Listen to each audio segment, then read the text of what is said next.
गोकुळ दूध संघाच्या मतदार यादीचा कार्यक्रम जाहीर झाल्यानंतर विविध राजकीय पक्षांकडून मोर्चे बांधणी सुरू झाली आहे. संघाच्या निवडणुकीच्या पार्श्वभूमीवर शिवसेना शिंदे गटानं सुद्धा आपली रणनीती आखायला सुरुवात केली आहे. गोकुळच्या अनुषंगानं हातकणंगले आणि शिरोळ तालुक्यातील प्रमुख पदाधिकाऱ्यांची महत्त्वपूर्ण बैठक इचलकरंजीतील मातोश्रीवर पार पडली. या बैठकीत उमेदवार निवड, मतदारांपर्यंत पोहोचण्याची रणनीती तसंच दोन्ही तालुक्यांमधील संघटनात्मक ताकद वाढवण्याबाबत सविस्तर चर्चा करण्यात आली.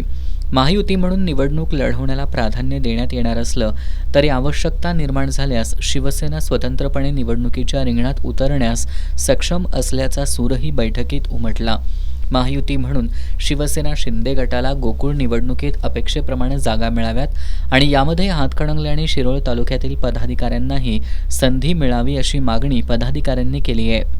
उपमुख्यमंत्री एकनाथ शिंदे जो निर्णय घेतील आणि जो आदेश देतील त्यानुसार सर्व पदाधिकारी आणि कार्यकर्ते काम करतील अशी भूमिकाही बैठकीत स्पष्ट करण्यात आली.